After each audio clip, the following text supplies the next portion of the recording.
कुछ दिन पहले व्हाट्सएप पर एक मैसेज ने बहुत बड़ा स्थान बनाया हुआ था। राणकपुर में जो घटना हुई, पुजारी के साथ विवाद की घटना, व्हाट्सएप में बहुत लोगों तक ये बातें पहुंची। वहाँ की जो स्थिति बनी, क्या क्या हुआ, वो बहुत कुछ लोगों तक एक मैसेज के रूप में पहुंची। आज जिस शख्स के साथ ये घटना घटी, महर्षि भाई जो अहमदाबाद के हैं, वो शख्स आज हमारे साथ में है। महर्षि भाई, किस तरह से, प्रणाम प्रणाम, किस तरह से क्या हुआ, ये सब थोड़ा सा एक विवरण बताइए ना विस्तृत रूप से। हम 23 जून को राणकपुर गए थे तीर्थ यात्रा के लिए। वहाँ से हमको दोपहर में कुंभलगढ़ फोर्ट घूमने के लिए जाना था, लेकिन सुबह में जब हम गए, हमने नौकारसी करने के बाद शिवा पूजा के लिए हम मंदिर में गए जी। देरासर जी के अंदर जाने के बाद हमने चैत्यवंदन किया। पाटले पर 200 रुपया रखा था। अक्षत पूजा करने के बाद जो होता है, भगवान को जो हम अपनी मर्जी से अर्पण करते हैं, तो हमने 200 रुपया रखा था। उससे पहले मैं मंदिर में जाने से पहले हमने एक पेढ़ी पर बोर्ड पढ़ा था जी। देरासर का भंडार पेढ़ी में रखा हुआ है, पैसा भंडार में डालो, बस इतना ही लिखा हुआ था। हमने सोचा कि यहाँ पर चैत्यवंदन किया, पाटले पर पैसा रखा है, अभी हमने लिया और हमने वो पेढ़ी में रखने के लिए उठाया। तो पुजारी जी के जो 2 लड़के थे, वो 2 आए, बोले कि नहीं, आप ये नहीं ले जा सकते हो, आप ये ले ही नहीं सकते हो, ये हमारा है, यहाँ थारी में रख दो। हमने बोला भाई ये देवद्रव्य का है, ये भंडार में रखना है और पेढ़ी पर उसका बोर्ड भी लगा हुआ है, हम पेढ़ी में जाकर भंडार में ही रखेंगे। तो बोले कि नहीं, ये हो ही नहीं सकता है। फिर उन्होंने बोला हम भी आपके साथ पेढ़ी में चलते हैं। वहां से झगड़ा तो मंदिर में ही चालू हो गया था। फिर वो माने नहीं, फिर भी हम भी नहीं माने, तो वो हमारे साथ पेढ़ी पर आए। पेढ़ी पर हमने मुनीम जी को बोला कि भाई ये बात है। मुनीम जी ने बोला कि देखो, आपको क्या करना है आप तय करेंगे। आप चाहे तो हमें दे सकते हो, हम आपको पहुंच बना कर दे देंगे। आप चाहो तो भंडार में डाल सकते हो, आप जो चाहो वो। आप पर छोड़ा उन्होंने हमारे पर छोड़ा। राइट। अभी पुजारी जी ने बोला कि हमको ये रुपया दे दो। मैंने बोला कि नहीं भाई, ये तो नहीं जाएगा। फिर उन्होंने बोला कि हमको धरनासा सेठ ने 600 साल से ये विरासत दी हुई है, 22 पीढ़ी हमारी ये इस तरह से यहाँ पर काम कर रही है। राइट, बराबर। और हम 22 पीढ़ी से यही करते आ रहे हैं, तो आपको हमको ही देना पड़ेगा। और यहाँ तक कि यहाँ भगवान को भी जो आप सोने का हार भी चढ़ा लो, वो भी हमारा ही होगा। आप यहाँ पर कुछ भी रख लो, बस हमारा हो जाएगा। बराबर। आपको जो ये हमको नहीं देना था, तो आपने वहां रखा ही क्यों? आपको यहाँ भंडार में डालना चाहिए था। ये तो हमारा ही हक है, हमारा अधिकार है, हमको ही मिलेगा। मैंने बोला कि भाई आप शायद 600 साल से इसमें हो और धरनासा सेठ ने आपको ये विरासत दी हुई है। आप में से कौन यहाँ पर था उस समय? वो बोला कि हम तो नहीं थे, लेकिन उन्होंने हमको दिया हुआ है। हमारे बाप दादा हो गए, हमारे बाप दादा के समय से। मैंने बोला कि भाई उसका कोई तो आपके पास प्रूफ होगा ना। तो उन्होंने बोला कि है। मैंने बोला वो दिखाओ, तो मैं आपको तुरंत ये पैसा दे दूंगा। राइट।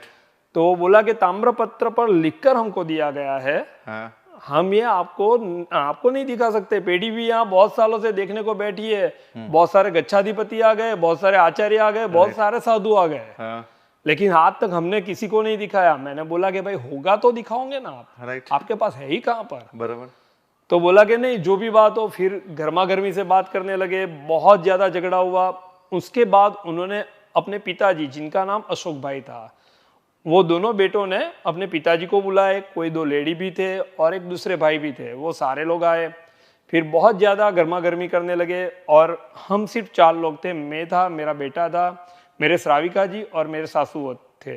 आपका सिर्फ परिवार, आपका परिवार ही था? हाँ, सिर्फ 4 लोगों का। आपके वहां रहने वाले जो साथ में यात्री, उन्होंने आपका साथ नहीं दिया? नहीं, यात्री तो बहुत ज्यादा नहीं थे, क्योंकि जो लोग मंदिर में थे उन लोगों को उन्होंने पैसा थाली में ही रखवाया। और वो सारे लोगों का पैसा उन्होंने ही ले लिया। कोई किसी ने विरोध भी नहीं किया। लेकिन हम इतना समझते हैं कि ये देवद्रव्य का रुपया है। बराबर। भगवान के सामने चढ़ाया है तो हाँ, देवद्रव्य ही हुआ। बराबर। हाँ जी। तो मैंने उनको ये भी बताया कि धरनासा सेठ इतने तो समझदार थे ही कि कभी ऐसा कोई लिखकर नहीं दे देता है कि चलो भाई यहाँ पर कुछ भी रखो तो ये पुजारी जी का हो जाए। दूसरा, मैंने उनका क्वेश्चन पूछा उनसे कि भाई यहाँ पर मंदिर में कुछ भी टूट जाता है, कोई फिर से रिपेयरिंग करवाना पड़ता है, तो उसका पैसा कौन खर्च करेगा? तो बोले कि वो तो पेढ़ी करेगी। तो ऐसा हुआ कि जो पैसा रखते हो वो लोग ले जाएंगे, जो काम करवाना है, व्यवस्था करवानी है, वहां पर जो भी रिपेयरिंग का काम है या भगवान की आंगी होती है, रिपेयरिंग होता है, कुछ भी होता है, वो पेढ़ी करेगी। बराबर। यानी ऐसा बात मैंने फिर उनको बताया कि ऐसा होता है कि कभी मेरे पूर्वज यहाँ मेरे लिए घर छोड़कर गए हैं, और मैं आज विदेश में जा रहा हूं, तो मेरे 4-5 पीढ़ी तक वो कोई यहाँ पर नहीं आया। मेरी एक बड़ी सी विरासत है, बराबर। तो मैंने किसी पर छोड़ दिया है, तो अभी ऐसा हो गया ना कि वो विरासत पूरी उनकी हो गई। ऐसा तो कभी होता नहीं है। तो ये मैं कैसे समझ लूं कि आपको दे दिया गया? और जैन समाज का ये मंदिर है, हमारा मंदिर है। हमारे मंदिर पर हम पैसा पाटले पर नहीं रख सके, हम हमारा पैसा भंडार में नहीं रख सके। हमारे भगवान के प्रति जो हमको लगाव है, उसके लगाव से हम पैसा रखते हैं। हम कभी कभी हमारा अच्छा कुछ भी होता है घर पर, तो हमारे त्योहार में या हमारे घर पर कुछ अच्छा प्रसंग होता है, हार या कुछ भी हम अर्पण कर देते हैं उस तरह के, सोने का कोई। हम किसको अर्पण करते हैं? पुजारी जी को या भगवान को? बराबर। तो हमारा सब कुछ अर्पण होता है हमारे भगवान के लिए। बराबर। इसी सोच से मैंने उसे बताया कि भाई ये तो तुझको नहीं मिल सकता। वो बोला कि हमको 600 साल से हमारी ये परंपरा रही है। मैंने उनको बोला कि भाई आदिनाथ परमात्मा जब हुए, सागरोपम और पल्योपम का हिसाब तो तुझे समझ में भी नहीं आएगा। तब से हमारी ये 7 क्षेत्र की परंपरा है। हमारा ये सारा रुपया जाता है देव द्रव्य में। और देव द्रव्य में ये जो आता है रुपया, उससे फिर से जिन मंदिर का जो भी हमको जीर्णोद्धार करना है, निर्माण करना है, उसमें से ही होता है। तो ये तो तुझे नहीं मिल सकते। ऐसी बात हुई तो फिर गर्मा गर्मी चालू की। मेरे श्राविका जी को भी वो धमकाने लगे। अच्छा। मेरे सासू जी को भी वो धमकाने लगे, मेरे बेटे को भी वो धमकाने लगे।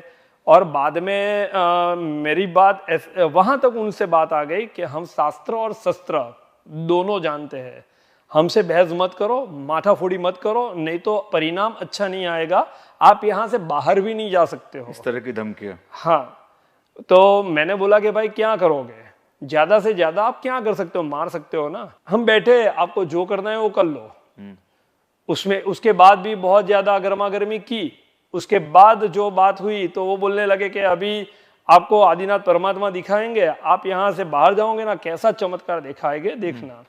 ऐसी बात हुई। लेकिन यहाँ मुझे एक बात समझ में आई कि जो उनकी धमकियां थी, शायद वो मेरे साथ कुछ कर भी लेते, लेकिन मेरे दिमाग में उस समय एक ही सोच चल रही थी कि आज तक जिन शासन में सिर्फ तिलक के लिए, एक तिलक के लिए अपनी जान दे दी। 19 सजोड़े कपल ने वो जान दे दी थी सिर्फ तिलक के लिए। तो हम यहाँ क्यों कुछ नहीं कर सके? ये तो पूरी देवद्रव्य की व्यवस्था को ऊपर नीचे हो रहा है। और इसी वजह से मैंने सोचा कि आज कुछ भी हो जाए। हमको बाद में कुंभलगढ़ फोर्ट घूमने जाना था। आपकी श्राविका ने उस समय, या आपके सासू जी जो थे, या आपके बच्चे हो गए, उन्होंने आपको एक बार रोका नहीं कि इस तरह की स्थिति? मैं बताना चाहूंगा कि शुरुआत मेरे बेटे ने किया था कि ये रुपया मैं उनको नहीं दूंगा, ये देवद्रव्य का है। अच्छा। मेरे श्राविका जी ने उन बेटे को साथ दिया। और मुझे थोड़ा सा घबराहट ये था कि मैं दूसरे प्रदेश में हूँ, कहीं पर ये लोग कुछ करेंगे तो ये लेडीज साथ में तो क्या होगा। तो उसके लिए मुझे थोड़ा था, लेकिन जब वो लोग ही आगे बढ़े थे तो फिर मुझे तो ये संभालना ही होगा। आपके परिवार को भी खास खास धन्यवाद। आपके बच्चे, आपकी पत्नी और आपकी श्राविका और के साथ साथ आपके सासू जी, सबको धन्यवाद कि ऐसी तकलीफों में बाकी बहनें या लेडीज या बच्चे जो होते हैं ना, वो पापा को यही कहते कि नहीं बेटा, पापा अभी रहने दो ना, अपने को क्या है, सब ये चलता है, इस तरह होता है। तो उस तरह का एक वातावरण बनता है। आपके परिवार ने आपका सहयोग दिया, उसके लिए खास खास उनको धन्यवाद। हाँ जी। उसके बाद क्या हुआ जब आपने, जब स्थिति इतनी नाजुक बनी और उन्होंने अपने परिवार को लेकर आगे, आपको इस तरह की धमकियां दी गई और आपको शस्त्र और शास्त्र की भी धमकियां मिली, उसके बाद क्या हुआ? वो जानना फिर था। हमने बोला कि कुछ भी कर लो, हम यहाँ ही बैठे हैं। मैं वही बताने जा रहा था कि हमको कुंभलगढ़ बाद में घूमने जाना था, लेकिन मैंने सोच लिया था कि आज चाहे शाम भी हो जाए या कल सुबह हो जाए, हम यहाँ से नहीं हटने वाले हैं। जब तक वो बीच में से नहीं हटेंगे, भंडार में हम रुपया नहीं रख पाएंगे। मुझे यहाँ से कुछ भी करे बिना नहीं जाना है, मैं पैसा भंडार में ही रखूंगा। उनके लिए भी मुझे मान है, क्योंकि वो हमारे भगवान को संभालते हैं। बरोबर है, उनके प्रति एक सम्मान तो है ही है। हाँ, लेकिन ऐसा नहीं है कि भगवान को जो मैं अर्पण करता हूँ वो ले जाए, मुझे उनको देना चाहिए, वो अपनी खुशी से मैं दूंगा। बरोबर है। तब जाकर मैंने उनको ये भी बताया, फिर भी वो बोले कि नहीं, मुझे तो यही रुपया चाहिए। फिर हमने ऐसा ठान लिया था, फिर हमने सोचा कि भाई हम कुछ भी नहीं करेंगे, आपको जो करना है करो, हम पैसा उसमें ही रखेंगे। आखिर में उन्होंने ये बोला कि चमत्कार होगा, ये होगा, ये होगा। फिर हमने बोला कि जो भी होगा देख लेंगे। फिर बोले कि चलो जाओ, आज किसी को माथापुटी नहीं करनी है, हम सोचेंगे कि हमने दे दिया। वैसे वो बोलकर चले गए। हमने पैसा भंडार में रखा, रूम पर गए, पीछे पीछे रूम तक भी आए थे। उसके बाद तैयार होकर हम गाड़ी में बैठे तो गाड़ी का भी उन्होंने देखा, वहां पर ही खड़े थे। जब तक हमारी गाड़ी बाहर गेट पर नहीं निकली तब तक उन्होंने हमारा पीछा किया, एक डर क्रिएट करने के लिए। लेकिन आज थोड़ा सा ज्यादा विश्वास भगवान पर था, प्रभु पर था कि वो हमारी सहायता में रहेगा ही। और दूसरा एक विश्वास जैन शासन पर था कि पूरा जैन समाज मेरे पीछे खड़ा है, मुझे यहाँ कुछ भी होगा ना तो वो बहुत अच्छे के लिए ही होगा। Very good. क्योंकि कुछ होता है आज, जैसे कि पालितना में थोड़ा सा कुछ हुआ तो उसका प्रतिभाव क्या है हम देख सकते हैं। तो वैसा यहाँ भी कुछ होगा तो बहुत अच्छे के लिए होगा कि पूरा जैन समाज मेरे पीछे है। Very good. और उनके साथ उनके 22 परिवार खड़े होंगे, लेकिन मेरे साथ मेरा शासन खड़ा है, वो विश्वास था। बस वो विश्वास के साथ हमने वो किया, वहां से हम निकल गए। उसके बाद मैंने ये व्हाट्सएप पर मैसेज रखा। मुझे व्हाट्सएप में एक मैसेज में ये भी एक बात सुनने में आई, मतलब मैंने पढ़ा तब पढ़ने में आई कि वहाँ का जो पेड़ी के जो मैनेजर थे उसके ये शब्द थे कि 3 साल से मैं यहाँ हूँ। हाँ। और ये पहली घटना होगी कि किसी ने इतनी हिम्मत करके इतनी लड़ाई लड़कर वो जो भंडार जो पाटली पर रखे हुए पैसे, जो भगवान के सामने रखे हुए पैसे, कोई पहली बार 3 साल में वो देखा है। ऐसा उस मैसेज में ये भी था। हाँ जी। मुझे मुनीम जी ने पुजारी जी के जाने के बाद बोला कि यहाँ पर ऐसे तो बहुत सारे झगड़े हैं, होते ही रहते आए दिन। कोई भी बोलता है कि मुझे रखना है अंदर, लेकिन इनकी धमकियों से डरकर, उनसे लड़ाई से डरकर सारे लोग वापस दे देते हैं। आज ऐसा पहली बार हुआ है कि किसी ने भंडार में पैसे रखे हैं ये झगड़ा करके। कोई ऐसा होता है कि जो डायरेक्टली आकर भंडार में रखता है। हाँ। लेकिन ऐसा पहली बार हुआ कि झगड़ा होने के बाद और पाटले में रखा हुआ वहां से उठा कर। हाँ जी। पहली बार एक तरह का ये एक मैसेज है जो हम सबके लिए एक सोचने की स्थिति में डाल रहा है कि हम कई बार गलत चीजों को ये सोच के साथ, इस डर के साथ कि हमें इस विषय में नहीं पढ़ना है, हम पढ़ेंगे तो हमारे पास हमारा परिवार है, या डर के कारण या इस तरह से, तो कई बार हम ऐसे विषय में हम अपना समय नहीं देना चाहते, अपनी लड़ाई लड़ना नहीं चाहते। तो महर्षि भाई ने तो एक तरह का एक लड़ाई जैसी थी, और परिवार होने के साथ बावजूद भी ये लड़ाई लड़ी। सोचने जैसा हम सबके लिए प्रश्न है। हमें कोई पुजारियों से कोई तकलीफ नहीं है, पुजारी लोग हमारे लिए एक तरह का, उनके प्रति बहुत रेस्पेक्ट है, चाहे वो राणकपुर के पुजारी जी हो या कहीं के भी पुजारी जी हो, प्रभु के कार्य को करते हैं, हमारे भगवान की पूरे कार्यों को अच्छे ढंग से संभाल देते, उनके प्रति रेस्पेक्ट है। कई बार उनका बहुमान स्पेशली करने के लिए हम तो करते हैं और करते भी है। जब कोई शासन का कोई कार्य होता है, पुजारी जो कोई स्पेशली कवर के द्वारा उनकी अनुमोदना स्टेज पर लाकर भी हम करते हो, ये करना ही चाहिए। लेकिन एक तरह का जो दादागिरी वाला वातावरण है, दादागिरी यही चलेगा तो लगता है कि हमारे शासन की विरासत, हमारे पूर्वजों की बनाई हुई विरासत में इस तरह की दादागिरी के साथ आप 200 नहीं, वहां 200 रुपए की बात ही नहीं थी, वहां 2000 की बात नहीं थी, 2 लाख की भी बात नहीं थी। लेकिन वहां एक दादागिरी वाला जो वातावरण बना के जो आपने लड़ाई लड़ी, वो एक तरह का हेड्स ऑफ है। तो एक तरह का मैसेज हम सबके लिए कि कहीं भी कुछ परमात्मा के शासन की कुछ परंपराओं में विपरीत परंपरा के सामने कभी आवाज उठानी पड़े, गलत परंपरा के सामने या गलत लोगों के सामने आवाज उठानी पड़े, तो हम डर से या लेट गो करने की सिस्टम को चेंज करें। एटलीस्ट महर्षि भाई जैसा पुरुषार्थ, महर्षि भाई जैसा सत्व और महर्षि भाई जैसी हिम्मत हम सब रखे। ये बहुत हृदय से इच्छा है आप सबको कहने की।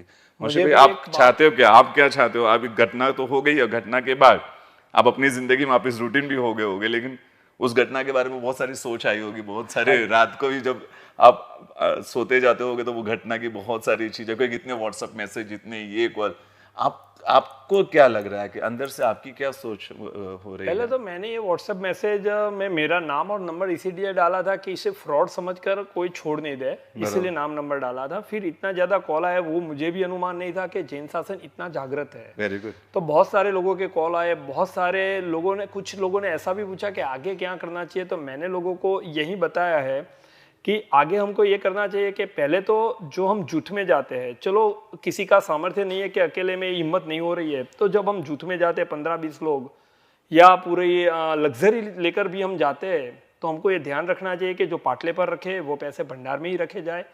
दूसरा, बस मैं इनको रोक कर कह रहा हूँ कि ये एटलीस्ट इन्होंने 4 लोगों ने, एक परिवार ने ये प्रयत्न किया तो आज ये स्थिति बनी।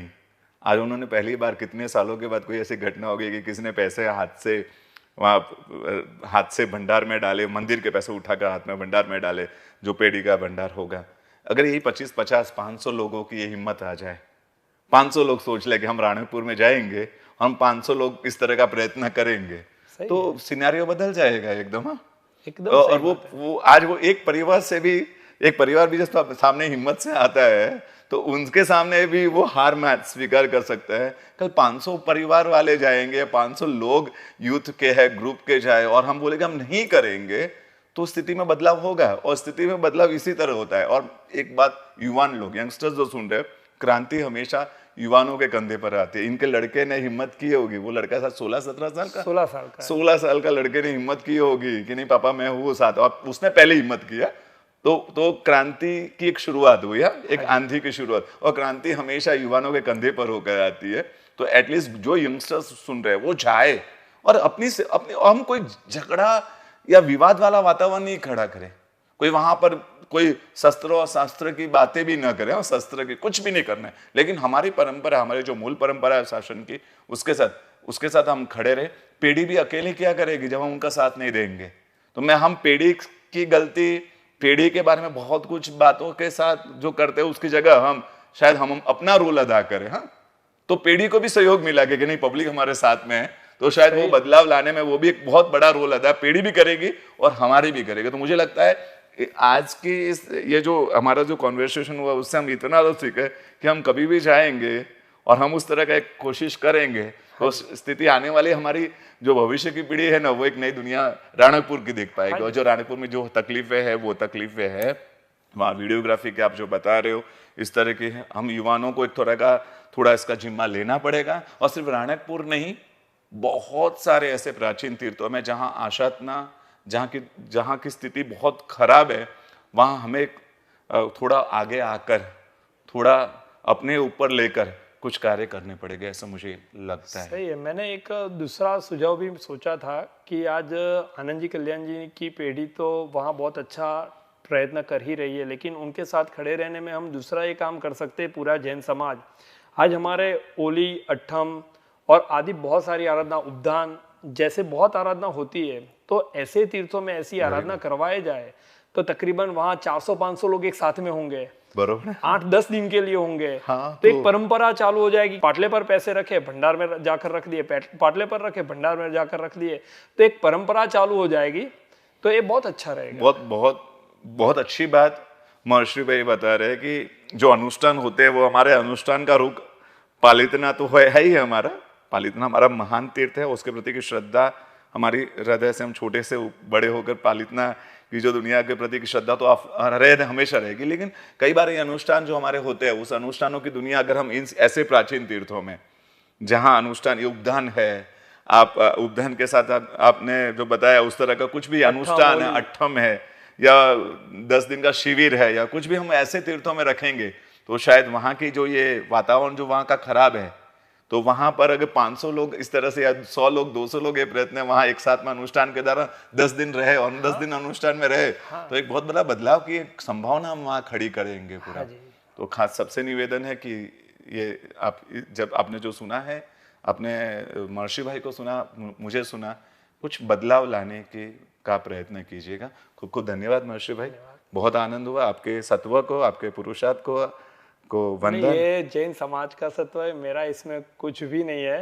और देवगुरु की कृपा से ही ये सब कुछ है। खूब खूब धन्यवाद। प्रणाम।